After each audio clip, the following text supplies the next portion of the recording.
Hello dear learners, मैं Ankita Lakra, assistant professor, department of commerce, Pandit Sundarlal Sharma, open university Chhattisgarh Bilaspur. आज का हमारा टॉपिक है बेसिक्स ऑफ अकाउंटिंग। तो आइए सबसे पहले जानते हैं मीनिंग ऑफ अकाउंटिंग। जैसे यहाँ लिखा हुआ है, accounting is a set of concept and techniques that is used to identify, measure, record, classify, summarize and report financial information of an economic unit। economic unit को हम यहाँ पे किसी organization या फिर किसी कंपनी का भी नाम लिख सकते हैं। to the user of accounting information। तो कोई एक कंपनी फाइनेंशियल अकाउंटिंग या अकाउंटिंग फंक्शन यूज करती है अपने ट्रांजैक्शन को क्या करने के लिए, आइडेंटिफाई करने के लिए, मेजर करने के लिए, रिकॉर्ड करने के लिए, classify and to summarize and give the financial report of their transactions। तो जैसा कि हमने पढ़ा, अकाउंटिंग क्या है, एक सेट ऑफ कॉन्सेप्ट और टेक्निक है। तो सबसे पहले जो हमने आइडेंटिफिकेशन से उसके रिपोर्ट तक पढ़ा, उसको हम एक स्टेप्स में पढ़ेंगे कि अकाउंटिंग क्या है। एक प्रोसेस है जो सबसे पहले चालू होता है आइडेंटिफाई से, फिर उसे मेजर करते हैं, record, classify, summarise, analyse, interpret करते हैं और उसे कम्युनिकेट करते हैं। इसे एक एग्जाम्पल से समझते हैं। जैसे आप एग्जाम्पल दिया हुआ है, let us suppose there is a printer that was bought from HP, जो कि एक कंपनी है, प्रिंटर और लैपटॉप्स की कंपनी है, for ₹5,000 which was ultimately shown in the financial statement of an expense to the business. Now, a purchasing manager looked into the expense at the end of the year and recommended the owner a few cheaper alternatives to be considered for all the future purchases. Let us understand the ideal accounting process in this case। तो ये example क्या बोल रहा है कि एक purchase manager ने एक परचेज किया एक प्रिंटर का, HP कंपनी से एक प्रिंटर खरीदा उसने जो कि था 5,000 का। अब इस केस में इसका अकाउंटिंग प्रोसेस देखते हैं। तो सबसे पहला प्रोसेस क्या है, हम आइडेंटिफाई करेंगे। आइडेंटिफाई क्या करेंगे, the transaction identify was the purchase of a printer. हमने आइडेंटिफाई किया कि हमने परचेज किया है प्रिंटर का। नेक्स्ट करेंगे हम मेजर। मेजर मतलब उसकी value. The cost of the printer was measured ₹5,000। Next हम करेंगे उसे record. The transaction was recorded in the book systematically as 5,000। Next है to classify. The transaction was then moved to ledger and classified with the similar transaction। तो यहाँ पे जैसे कि हमने प्रिंटर को क्या किया है, परचेज किया है, तो परचेजिंग मैनेजर प्रिंटर के अलावा और भी चीजें खरीदा होगा, तो ये जो सिमिलर ट्रांजैक्शन है परचेज वाले, हम इसे साथ में लिखेंगे। नेक्स्ट स्टेप है to summarise. Here the ledger balance was summarized and converted into trial balance and financial statement accordingly। तो क्लासिफाई के बाद हम क्या करेंगे, उसे समराइज करेंगे, मतलब जिस लेजर में हमने पोस्ट किया है या फिर जिस लेजर में हमने ट्रांसफर किया है उसको बैलेंस आउट करके हम उसे ट्रायल बैलेंस में ट्रांसफर करेंगे या फिर कन्वर्ट करेंगे। नेक्स्ट स्टेप है टू एनालाइज। क्या एनालाइज करेंगे कि परचेज मैनेजर जो है उसने एनालाइज किया कि the financial statement at the end of the year, जो फाइनेंशियल स्टेटमेंट हमने समराइजेशन में हमने बनाया, उस फाइनेंशियल स्टेटमेंट को एनालाइज किया परचेजिंग मैनेजर ने या परचेज मैनेजर ने। फिर हम इंटरप्रिटेट करेंगे। The analysis lead to the interpretation that the printer was costly and cheaper alternative were available. Interpretation में हम ये बताएंगे हमने जो प्रिंटर परचेज किया है उसके अल्टरनेटिव प्रिंटर्स भी हैं जो चीपर है। लास्ट हमारा आता है communicate. This was communicated to the owner as a recommendation for future purchase of this kind. तो जो परचेज मैनेजर ने इंटरप्रिटेट किया वह इंटरप्रिटेशन को परचेज मैनेजर क्या करेगा, अपने ओनर को रेकमेंड करेगा कि हम इन फ्यूचर में अगर हमको और प्रिंटर्स की जरूरत होगी तो हमारे पास चीपर अल्टरनेटिव अवेलेबल हैं। तो हम इसी तरीके से एक ट्रांजैक्शन की अकाउंटिंग प्रोसेस करेंगे कि ट्रांजैक्शन के आइडेंटिफिकेशन से लेके उसके एनालिसिस तक एक अकाउंटिंग साइकिल चलता है। अकाउंटिंग एनालिसिस तक हमने ये देखा था कि जो एंड ऑफ द ईयर जो फाइनेंशियल स्टेटमेंट हमारे पास बन कर आए हैं वो क्या ट्रू वैल्यू बताता है या नहीं बताता है। तो इस अकाउंटिंग साइकिल का हम प्रोसेस देखते हैं। सबसे पहला है आइडेंटिफिकेशन ऑफ ट्रांजैक्शन या आइडेंटिफाई द ट्रांजैक्शन। हम आइडेंटिफाई करेंगे ट्रांजैक्शन को कि वो किस नेचर का है। फिर हम उसे जर्नल में पोस्ट करेंगे। जर्नल में पोस्ट करने के बाद हम उसे पोस्ट करेंगे किसमें, लेजर में। लेजर में पोस्ट करने के बाद हम उसे ट्रायल बैलेंस में कन्वर्ट करेंगे। ट्रायल बैलेंस में कन्वर्ट करने के बाद हम उसे फाइनेंशियल स्टेटमेंट में कन्वर्ट करेंगे। And at the end of the year हम क्या करेंगे, इस फाइनेंशियल स्टेटमेंट से हम बनाएंगे बैलेंस शीट। तो ये एक अकाउंटिंग साइकिल है। अब ये जो अकाउंटिंग प्रोसेस जो होता है वो हम डबल एंट्री सिस्टम से करते हैं। डबल एंट्री सिस्टम क्या होता है? अ double entry system is a book keeping and accounting method which states that every financial transaction has equal and opposite effect in at least two different accounts। तो double entry system क्या कहता है कि अगर कोई ट्रांजैक्शन हो रहा है तो उसका डुअल इफेक्ट होता है। फॉर एग्जाम्पल कि अगर मैंने अपनी कंपनी के लिए कुछ चीज परचेज किया है तो वो मेरी कंपनी में क्या दिखाएगा कि मैंने अपनी कंपनी के लिए परचेज किया है, लेकिन जहां से मैंने परचेज किया है उसके बुक ऑफ अकाउंट्स में क्या लिखाएगा कि उनने क्या किया है, सोल्ड किया है। तो मेरे अकाउंट बुक्स ऑफ अकाउंट्स में परचेज दिखाएगा और उनके में सोल्ड दिखाएगा। तो कहीं ना कहीं ये डुअल इफेक्ट है। तो एग्जाम्पल जैसे दिखेंगे, increase in asset and expense account, इसका जस्ट अपोजिट क्या होगा, decrease in asset and expense account.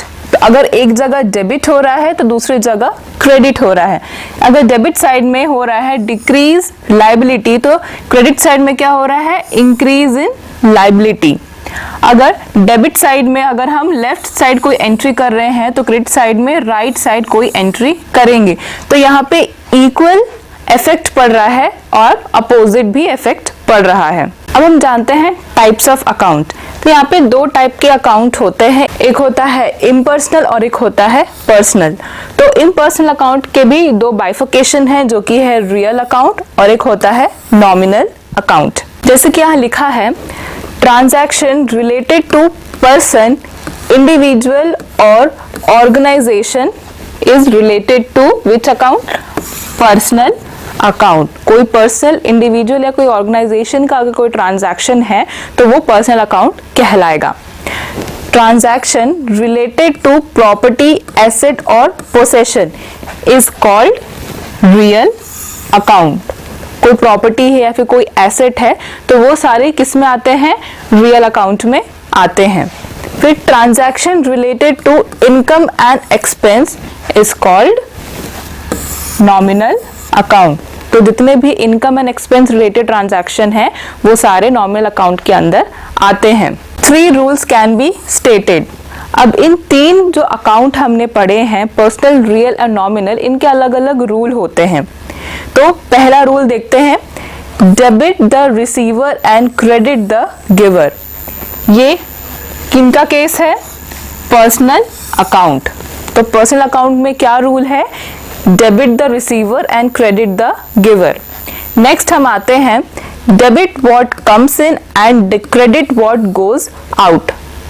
ये किसका रूल है, in case of real account. Real account में क्या रूल है, debit what comes in and credit what goes out. अब लास्ट बचा है हमारा नॉमिनल अकाउंट। वो रूल क्या कहता है, debit all expenses and losses and credit all gains and income. तो ये किस रिलेटेड है, नॉमिनल अकाउंट। जैसे नॉर्मल अकाउंट मैंने पहले ही बताया कि जो भी ट्रांजैक्शन इनकम और एक्सपेंस से रिलेटेड होते हैं वो नॉमिनल अकाउंट के अंदर आते हैं। तो जितने भी एक्सपेंस होंगे वो डेबिट साइड में आएंगे और जितने भी इनकम्स एंड गेन्स या प्रॉफिट होंगे वो सारे किस में आएंगे, क्रेडिट साइड में आएंगे। यहाँ पे एग्जाम्पल दिया हुआ है तीनों अकाउंट के, जैसे कि पर्सनल अकाउंट, पर्सनल अकाउंट में कोई पर्सन, इंडिविजुअल या किसी ऑर्गेनाइजेशन हो, वैसे पर्सनल अकाउंट के अंदर आते हैं, जैसे कि capital, drawings, Ram, HDFC bank, university, है ना। तो ये सारी चीजें किसके अंदर आएंगी, पर्सनल अकाउंट के अंदर आएंगी। ये एग्जाम्पल है। नेक्स्ट हमारा रियल अकाउंट। रियल अकाउंट में जितने हमारे एसेट, प्रॉपर्टी वगैरह होते हैं वो सारे रियल अकाउंट के अंदर आते हैं, जैसे कि purchase, sale, stocks, purchase return, cash, land, goodwill, machinery. तो ये सारी चीजें क्या है, एक एसेट है, फिर किसी न किसी तरीके से एक पोसेशन या प्रॉपर्टी है, तो ये रियल अकाउंट के अंदर आएंगे। लास्ट है हमारा नॉमिनल अकाउंट। नॉमिनल अकाउंट में जितने भी इनकम और एक्सपेंस नेचर होते हैं वो सारे इसमें आएंगे, जैसे कि interest, discount, salary, repairs, insurance, advertisement, commissions. ये सारे ऐसे नेचर है जो कहीं ना कहीं इनकम है और कहीं ना कहीं एक्सपेंस है। एक एग्जाम्पल देख लेते हैं रियल, नॉमिनल और पर्सनल अकाउंट का। ऐसे यहाँ पे एक क्वेश्चन दिया हुआ है, state the nature of account, जो हो सकता है नॉमिनल, रियल या personal, and show which account will be debited and which account will be credited. ठीक है, तो यहाँ पे नंबर ऑफ अकाउंट्स दिए हुए हैं। सबसे पहला है रेंट, पेड। रेंट क्या है, एक तरीके से हमारे लिए क्या है, एक्सपेंस है, कि हम रेंट देते हैं और हमने रेंट पे किया है, पेड है, तो वो क्या है, हमारे लिए एक्सपेंस है। तो एक्सपेंस कौन से नेचर का है, नॉमिनल नेचर का है। तो यहाँ पे जो रेंट पेड होगा वो कौन से नेचर का होगा, नॉमिनल नेचर का होगा। और एक्सपेंस क्या होता है, रूल क्या कहता है नॉमिनल अकाउंट का, कि debit all expenses and losses and credit all incomes and gains. तो हमारे लिए रेंट क्या है, एक्सपेंस है, तो वो क्या होगा, डेबिट होगा।